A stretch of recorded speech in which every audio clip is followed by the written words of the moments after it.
1977, a band named Rikki and the Last Days of Earth burst onto the English music scene, giving Ultravox and the Doctors of Madness a brief run for their glacial, post-apocalyptic glam punk money.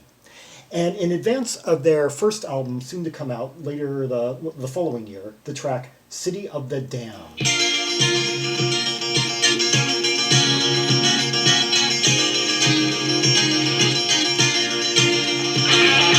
Okay, an intro with what sounds like a zither, being one of two tracks I can think of in this vein from this year.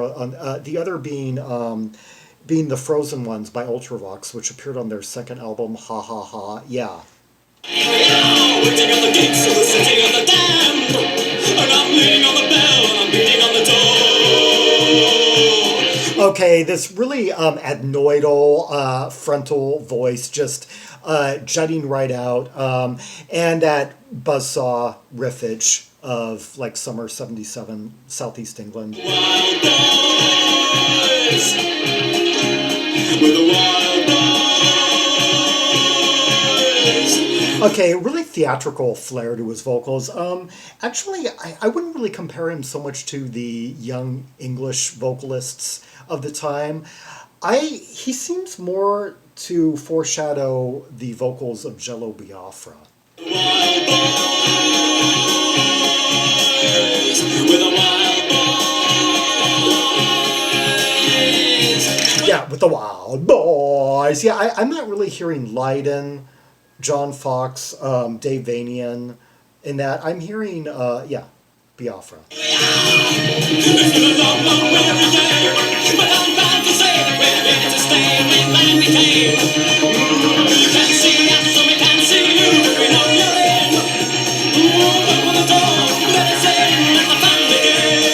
Kind of a polka tempo. But here we are, we're blowing our horns in the city of Jericho. Hear those moogs just kind of spiraling up, like oscillating up, down. I think this band has a much better integrated use of synthesizers within the punk framework at this point than Ultravox did. Yeah.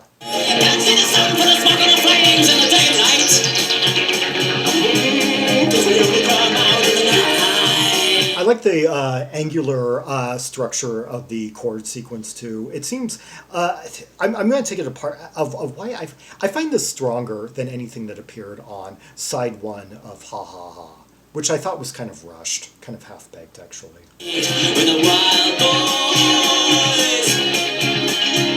We're the wild boys. Notice the two elements working there underneath, as he says, the wild boys. That we got.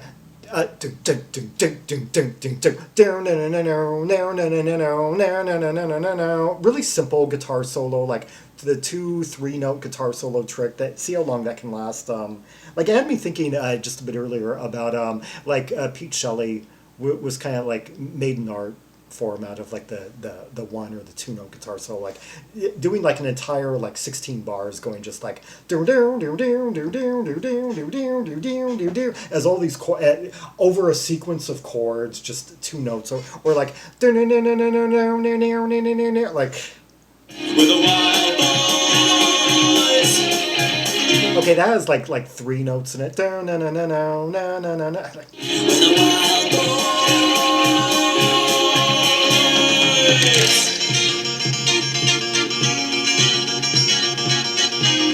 Okay, no. We got 2 layers going on here. We got that like that zither sound. And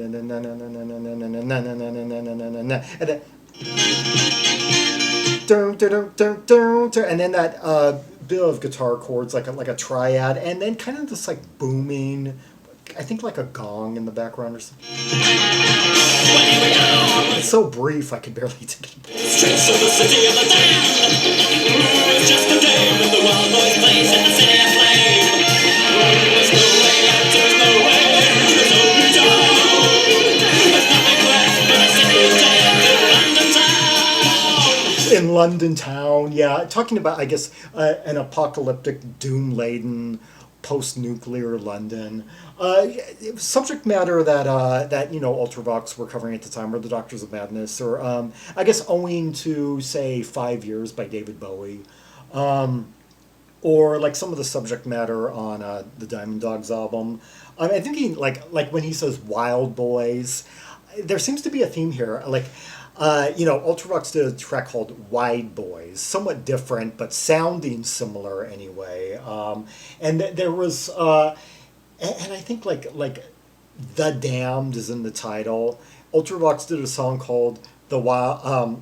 The Wild, the Beautiful, and the Damned, and of course there was a band called the Damned, whose vocalist would briefly be a member of the Doctors of Madness, who I always thought had more of a cohesive music, lyrical, and image concept that was consistent with the image Dave Veene was putting across, but wasn't quite as self-evident in the Damn's own music. Yeah, all this just kind of gets me rambling about loosely connected parts of the English music scene around this time. Wild boys, we're the wild boys, we're the wild boys in the city of the damned. We're the wild boys in the city of the damned. Oh, ending on like this minor far chord that we don't hear elsewhere. Yeah, I like the structure.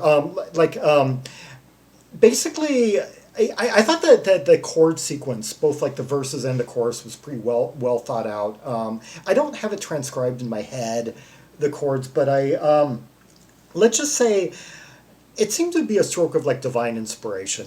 Like they're playing along and they come up with this really angular, juicy sequence, and then the lyrics come. I didn't quite get that feeling on the first side of Ha Ha Ha. It felt like John Fox had a bunch of lyrics pre-written, and they just needed like a few chords, and so it's like, give me two chords,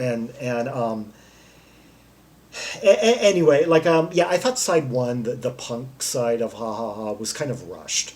I thought that side two was a lot better, of course, and getting more kind of foreshadowing what they would ultimately accomplish on System of a Down. I'm of course talking about Ultravox. It's Rikki and the Last Days of Earth and Ultravox oftentimes get, whenever Rikki and the Last Days of Earth are brought up, let's say, the topic of Ultravox tends to be pretty close by, just because they were mining similar territory at the time. This track, City of the Damned, the A-side of a single that came out in late summer, early fall 1977, in advance of their album 4-Minute Warning that came out, I guess, early the next year on DGM. Yeah, with similar covers. Yeah, the single and the album have very similar sleeves on them, all red with this wire and a globe, kind of like a globe stuck to on a barbed wire fence like a bulb. And let's hear the flip side of the single, Victimized. Daylight, have you ever seen daylight? Do you know what it's like to hide in the city of night and do it all right? It's the place that you like to be. Okay, I don't have the lyrics printed anywhere, but you can tell kind of. Fortunately, Rikki Sylvan's voice is pretty legible. It's talking about fear of the street. It's talking about going out, roaming the street when Jack the Ripper is out. I feel to be outside. You know what it's like to be victimized. You know how it feels to be outside. You know what it's like to be victimized. I love the just flair of his voice. The way his voice kind of like wavers as he does these, these really, he emotes quite a bit. Like I can't think of many vocalists in this vein, London 77, who really emoted like he did. They tended to speak in more like tout phrasing and such, or they sometimes, some of them growled, kind of like in the case of Lydon, but like the Clash never sang like this. It was always like really clipped, staccato type vowels and stuff. Have you ever been mainline? Have you ever had to run for more from door to door? Is it alright? Is it the best you like to be? Do you know how it feels to be outside? Do you know what it's like to be victimized? Do you know how... Okay, and I really love the structure of this. It's once again an even brisker tempo to ding ding ding ding ding, and just this like buzzsaw like playing.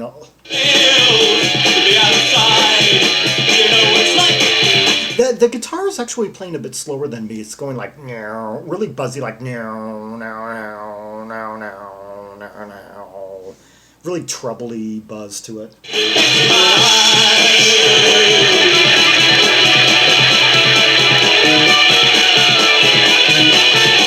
No, the art of like the two note solo, yeah, just a now, and there was even a bum note in there, beautiful.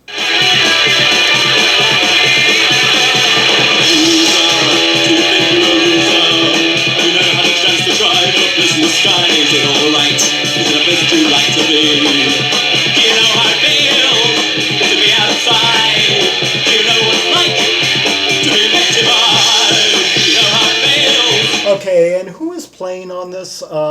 Let's see, Rikki Sylvan vocals. Yeah, he would later have an engineering role on Gary Newman's Replicas album, I believe. Yeah.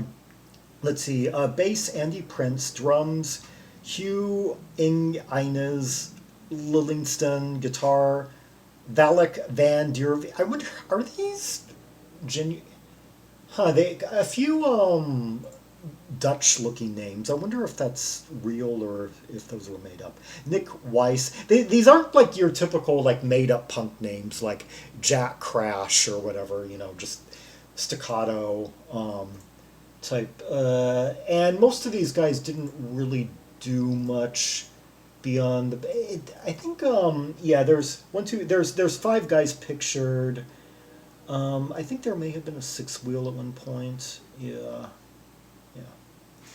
To be outside, you know what it's like to be victimized.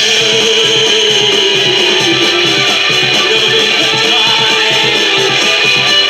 I've never been victimized. Appreciate the bass line. It's just it's faint in the mix, but boom boom boom boom boom boom boom boom boom boom boom boom boom boom boom. I think bass in punk songs is an underrated component of the style.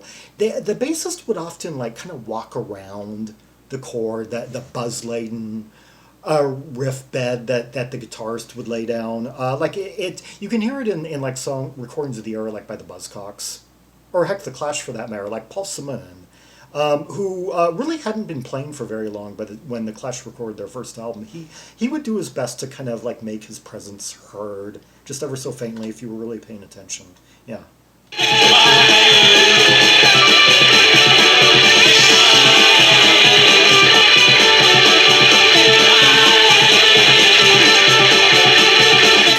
It was so much like such a sonic assault. Like the guitars coming like really piercing frontal and center, and the beat's just going one two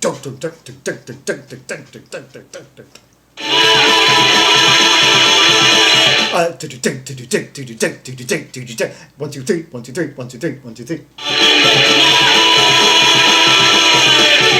Yeah, it's like the beat's kind of like doing these threes within the 4/4 bars.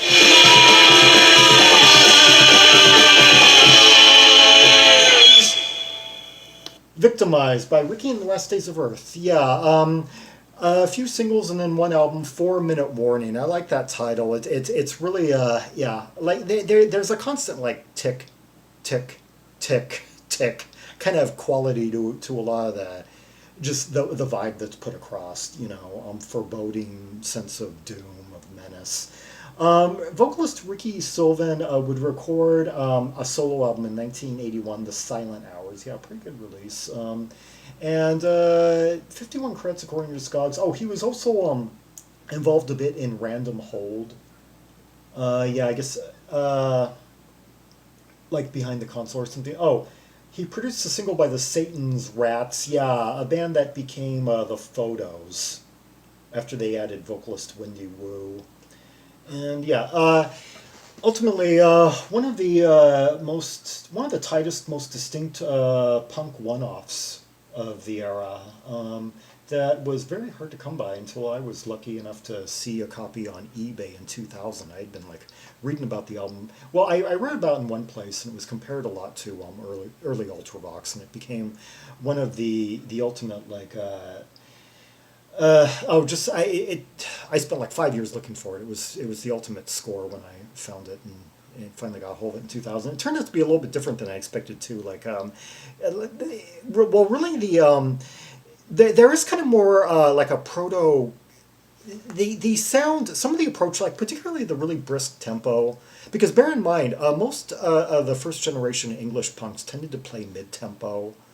That what distinguished the rhythm oftentimes in bands like the Clash was that they were doing like four brisk downstrokes per bar. It wasn't strumming in like the up down sense. It was like always like da da da da da da da da da da da da da da da da da, and the beat would be like four wallops per bar, like dun dun dun dun dun dun, and the vocals would be like really tout, like da da da da da da da da da da da, and like that was punk with kind of like a production mix where they really cranked up the treble a lot, and to make the buzzy guitar sound more kind of like piercing and yeah, this has more of kind of that polka tempo to it oftentimes that would be picked up more on the West Coast hardcore scene.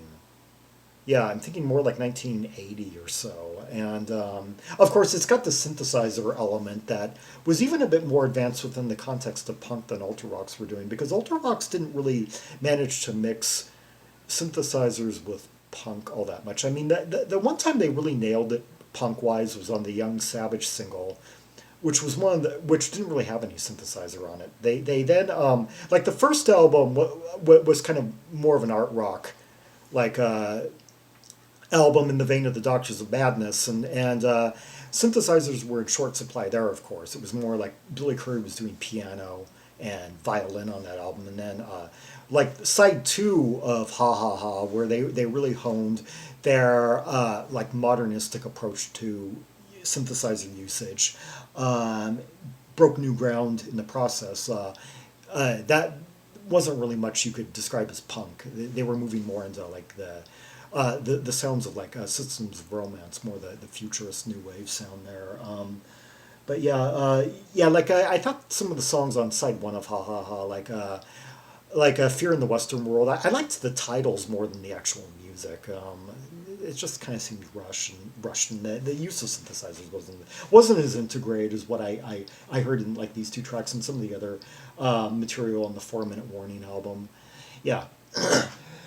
For more Rubies and Sapphires from Rikki and the Last Days of Earth, see the directory of albums by English R artists linked in the description below. For red hot tracks and purples from this, well, this mostly like Ruby packed album, yeah.